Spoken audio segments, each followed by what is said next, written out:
Hello, hello, hello. My name is Cool Shave Dave, and welcome back to Resident Evil 5, where we're going to continue and we're going to find out more about Shiva Alomar.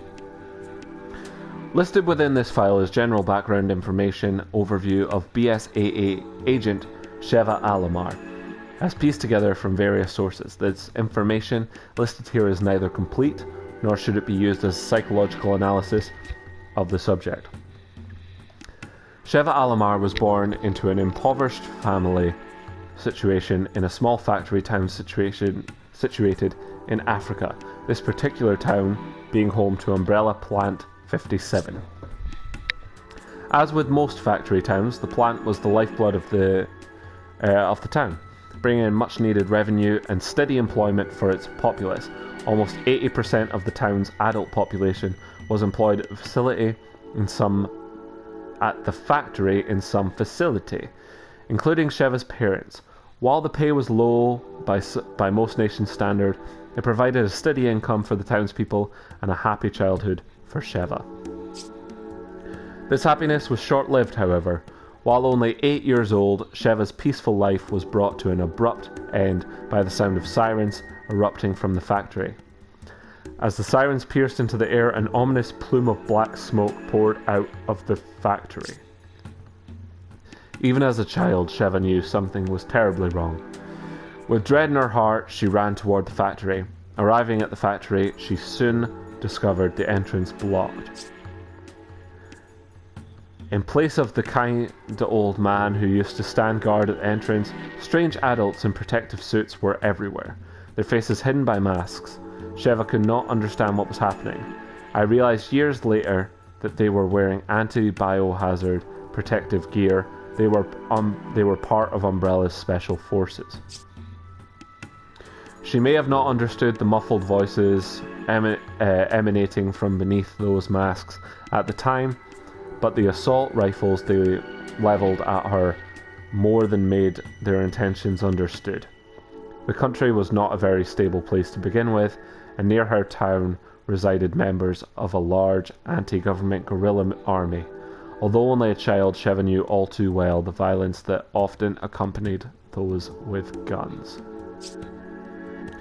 The adults in the village that remained were promptly executed by these gunmen. Jesus. Shiva was spared this same fate thanks to the vigilance of a neighbour who was able to get her back to her parents' home unnoticed. Thus began the longest night of Shiva's life. Crippled by fear, she could only wait and pray for her parents' return. The night passed and a new day dawned, but still they did not return. As night on another day fell, she sensed a presence outside her home. Unable to contain her relief and joy, she ran to the door to greet her parents. As she swung the door open, crying aloud with joy, she was soon met with disappointment and confusion. For at the door were not her parents rushing to embrace her, but her uncle, with a look of shock and horror painted upon his face. His words crushed any hope she had left. "Your parents are dead. There was an accident at the factory." Taking anything of value left in the house, her uncle then took Shiva to live with his family, taking her away from the only home she had ever known. Her life with her uncle would be brief.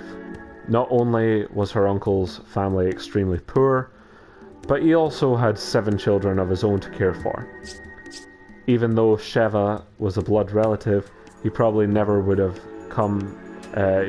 never come for her if he hadn't thought he would receive financial compensation from the factory.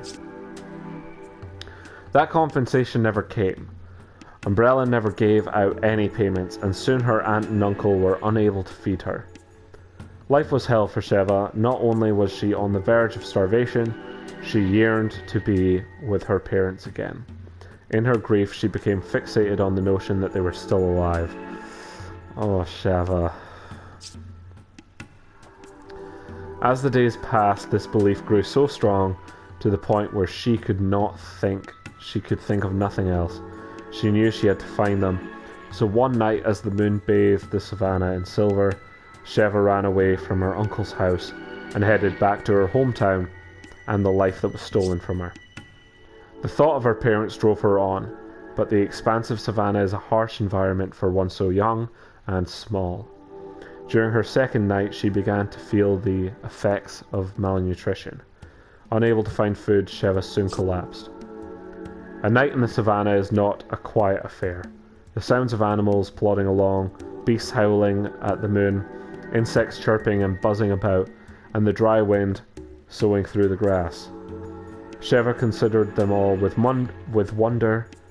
She had grown up in a town and was unaccustomed to her new surroundings. Though the cacophony of strange noises, Shiva picked up a sound that was quite familiar to her. She heard the low rumblings of an engine and the sound of tires cracking over the dirt. A truck pulled up next to Shiva, and a stranger got out of the passenger side and spoke to her. If she replied to him or not, she couldn't recall, but the man picked her up and placed her in the bed of the truck. The man that found Shiva was an anti-government guerrilla fighter. He provided her with food, shelter, and a place to call home. Unfortunately for Shiva, this good turn was accompanied by some bad news. She was told that the incident at the umbrella factory was not an accident, and the factory manufactured bioweapons, and Umbrella was carrying out the final test on one of its newer weapons at the dilapidated factory. The regular employees who worked there were unaware of what Umbrella was actually creating, and they paid for it with their lives, including Shiva's mother and father. After concluding the test, Umbrella took measures to conceal the entire affair. With the assistance of the government's army, they destroyed the factory along with the entire town, effectively wiping the town Shiva had called home off the map. At this news, Shiva was filled with rage. She hated Umbrella and blamed them for her parents' deaths. And she hated the government for just rolling over at Umbrella's behest. It was at this moment she decided to join the guerrillas in their fight against the government. Shiva started out by doing laundry, cooking meals, and taking care of other chores. After only a few years with the guerrillas, she was given her first gun. She doesn't like to talk about her time with the guerrillas. Perhaps the memories are too painful, or maybe she's too ashamed of what she did there. One of her main duties with the guerrillas was to go into town and purchase supplies for the group. For 7 long years, Shiva stayed with the guerrillas. By this time, she was a teenager and had spent most of her known life with the guerrillas. Perhaps due to her age, when she went into town, the townspeople never suspected her of being a guerrilla fighter.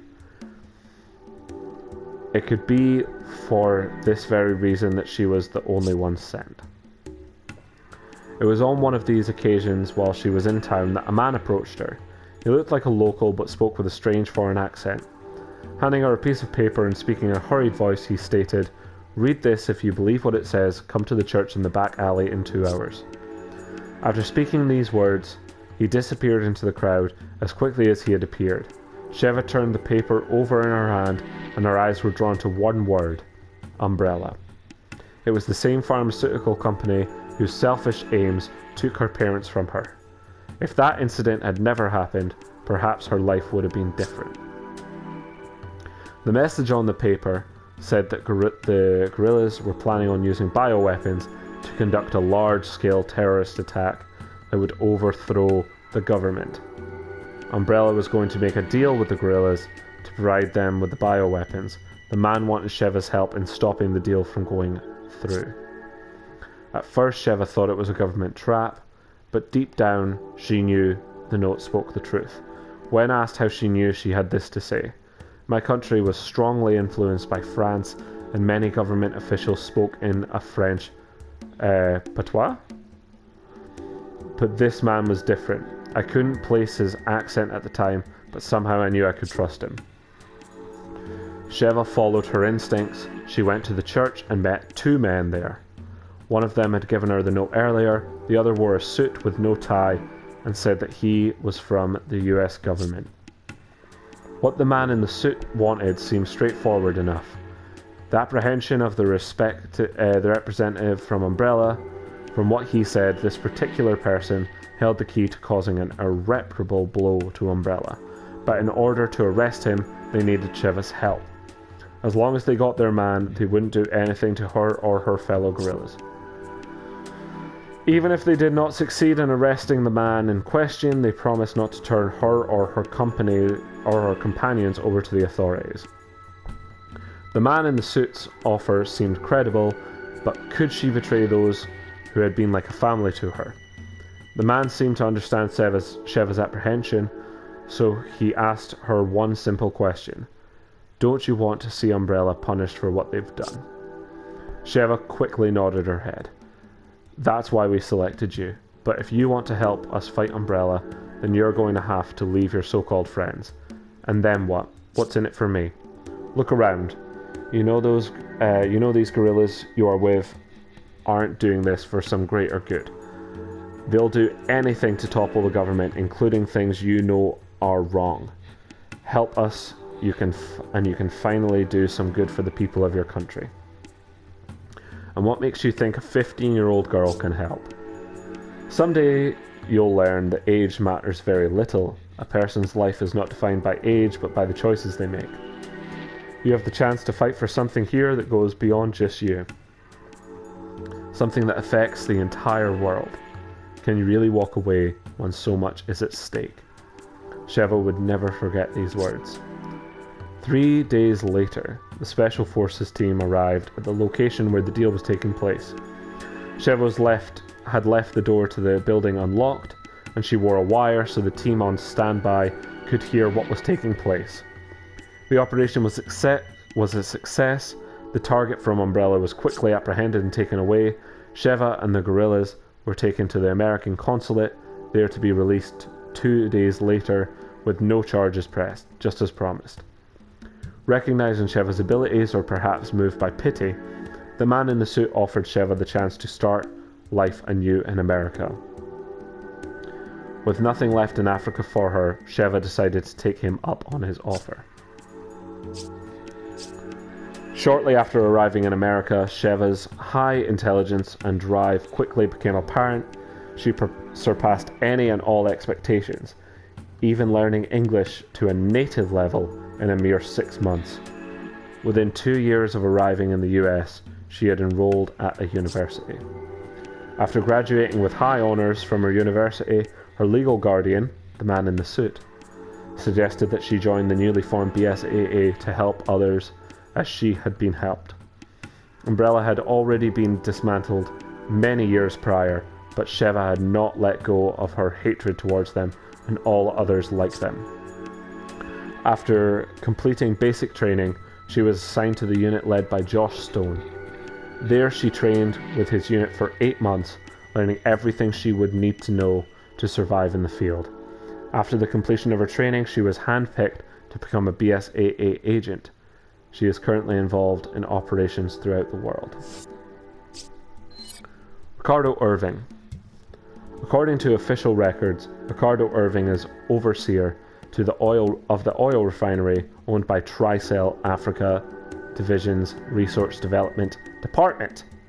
Crude and arrogant, he possesses an insatiable desire for the accumulation of wealth.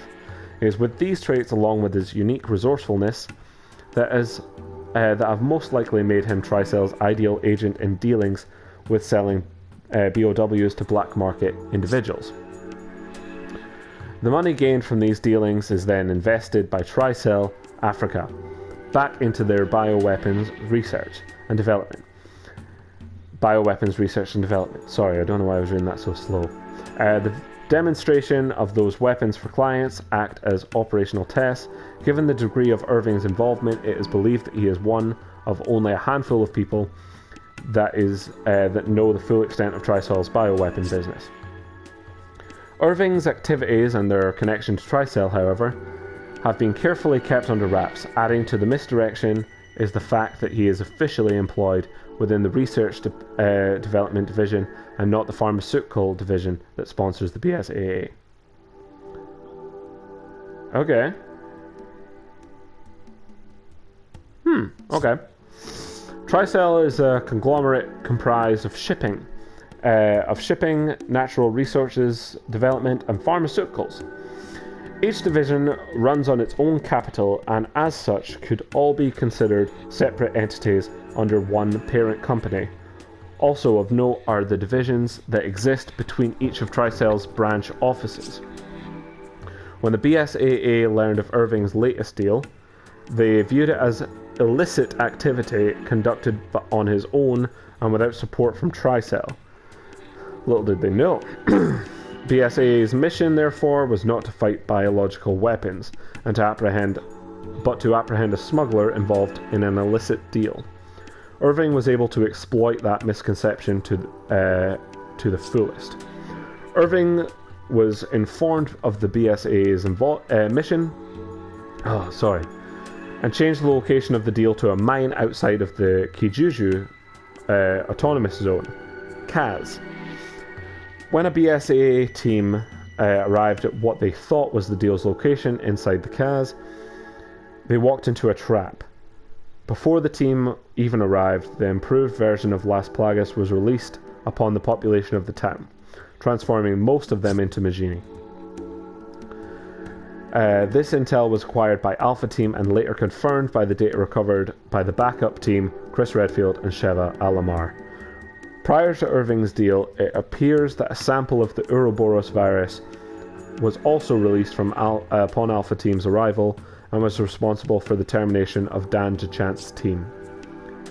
Irving did not take into account that the Ouroboros would be engaged and defeated by Agents Redfield and Alamar, nor that a hard disk and its data would be seized. The data obtained from the hard disk allowed the two agents to proceed to the actual location of Irving's transaction, the mine. When confronted with the reality that his plan had failed, Irving was forced to take the following actions. First, he contacted his partners in the transaction and requested to delay the deal, after which point he went to the mine to retrieve any documents and materials relevant to the transaction. It was at this point that Redfield and Alamar found him.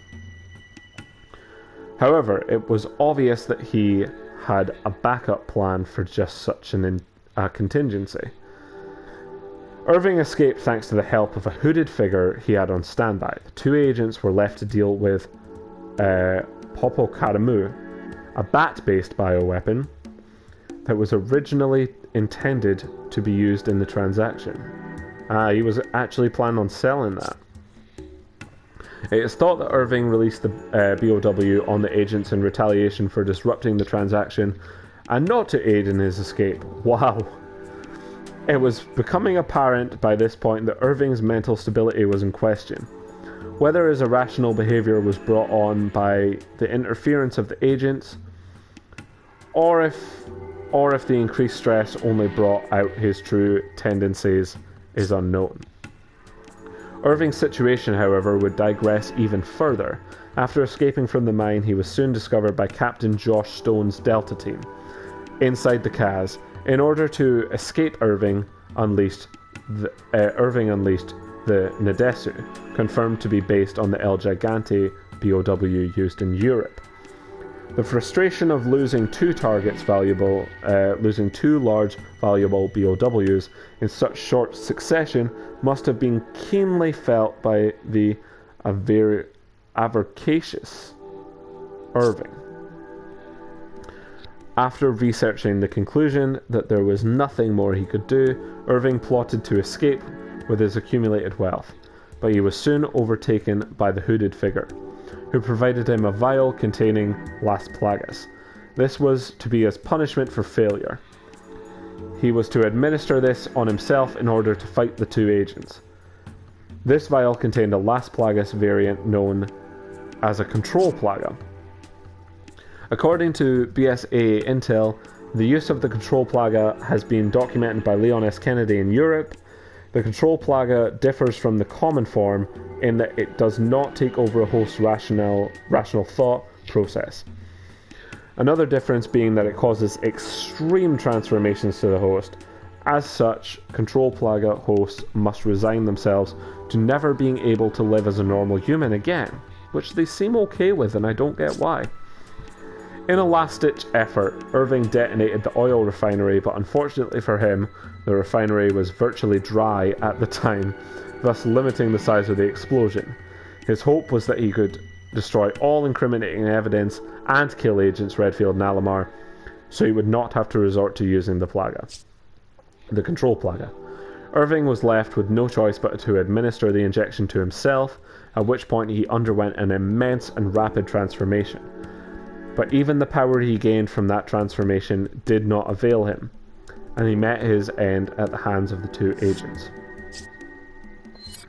Now I'm going to read this, but I do need to take a drink because I have been talking all fucking day.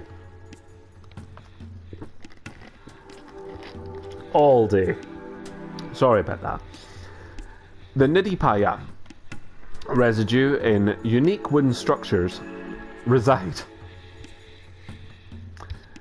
They reside in unique wooden structures in the wetlands. Their advanced architectural techniques are used throughout the world to repair and maintain many damaged ancient ruins. This is how the world at large knows of the Nidipaya. But the Nidipaya possess a secret that they do not wish to share with the rest of the world, that the ancient ruins of the Nidipaya kingdom reside beneath their land. In ancient times, the surrounding lands were all under the control of the sovereign Nidipaya kingdom, and the city of ruins was the seat of that monarch. Special attention should be given to the way the sovereign were chosen. While the Nidipaya did have a monarchy, the king was not decided by birthright, but by the abilities and qualities he displayed during a certain required ceremony. This ceremony employed a special plant that grew in the sun garden, residing in the deepest area of the royal city. Oh, okay, they took that to decide who was going to be king. This plant was known as the Stairway to the Sun, which is probably where Spencer got the idea he could be a god. The Stairway to the Sun was an extremely poisonous plant. And its effects were fatal if consumed, though some individuals possessed a natural resistance to the poison. The Nidipaya believed that a man who could prevail against the poison was destined to become king. Vestiges of this ceremony are still carried out once a year by the Nidipaya for the continual peace of their ancestors' spirits. Okay. Even with a natural resistance, finding an individual that could survive ingestion of the powerful poison was a rarity. It is said by the Nidipaya people that one such man reigned as king for hundreds of years. Whether this legend has any validity to it cannot be ascertained at present. So that'll be why Spencer thought it could make him immortal. What is known is that this once flourishing kingdom fell into decline and was eventually abandoned by the Nidipaya people. It is not known what made the Nidipaya abandon their city for the wetlands. Any information regarding these matters comes from oral traditions and hearsay, which obviously calls into question the validity of the information. What is known, though, is that after leaving the city, the Nidipaya viewed it as a sacred ground and vowed to keep its existence hidden from outsiders. All Nidipaya males between the ages of 13 and 25 are required to spend 2 years in the city to guard and protect it. It is through their continued vigilance that this great city's existence has been kept and undiscovered by the outside world. There was, however, one instance of outsiders discovering their secret city in the 1960s. A corporation went into the sacred city to find the plant used in their ceremonies and take it by force. The Nidipaya fiercely resisted this incursion into their land. In times of peace, the Nidipaya are builders of great renown, but when the need for war arises, they can become stout warriors. This adaptability is the essence of the Nidipaya. Their physical prowess in battle was their greatest weapon, and they used it to fight bravely, but they were overwhelmed by the enemy's technological advances. During this time, many of the Nidipaya youths consumed the plant in an effort to fight off the invaders. Ah, that's so sad. A lot of them will have just died. That's what happens when you get people desperate. Then, in the end, the Nidipaya were forced to cede the area of the Sun Garden and beyond to the corporation's control. But the Nidipaya have not yet given up hope of one day reclaiming their sacred land and returning it to its former glory. U8. U8 was the giant spider that attacked me on the lift, I believe. U8 is the name of the BOW born from a weapons development project involving Las Plagas. Really? I'm surprised at that. The creatures come... I would have thought it would be just T-virus or progenitor. I'm surprised that it's Las Plagas. The creature is comprised of the refined DNA of multiple organisms, specifically the DNA of shelled organisms. The altercations of this aspect of the creature is reflected in its dark colouring. The carapace has an unparalleled durability and was shown to be resistant to direct hit from RPGs and tests. Ooh. This gigantic creature has another special feature in its design. U8 is some tens of meters tall, and its pincer legs are over 3 meters in length, which it uses as a weapon in close combat. These pincer attacks are not especially quick, but they are powerful enough to pierce the armor of a tank. Flying BOWs reside in the part of U8's abdomen, originally intended for the maturation of eggs in an unaltered specimen. Learn to read, David, come on. These flying BOWs are not larval U8s, but completely different creatures entirely. In a close quarters, one-on-one fight, U8 is an overwhelming powerful adversary. But when it has to combat more than one opponent, its large size becomes somewhat of a liability. Okay. Its considerable bulk also makes it vulnerable to long-range attacks. To compensate for this weakness, it uses the flying BOWs in much the same way an aircraft carrier uses jet fighters. Okay. Some would consider U8 an impeccable fighting machine, but it does have its flaws. U8 size can be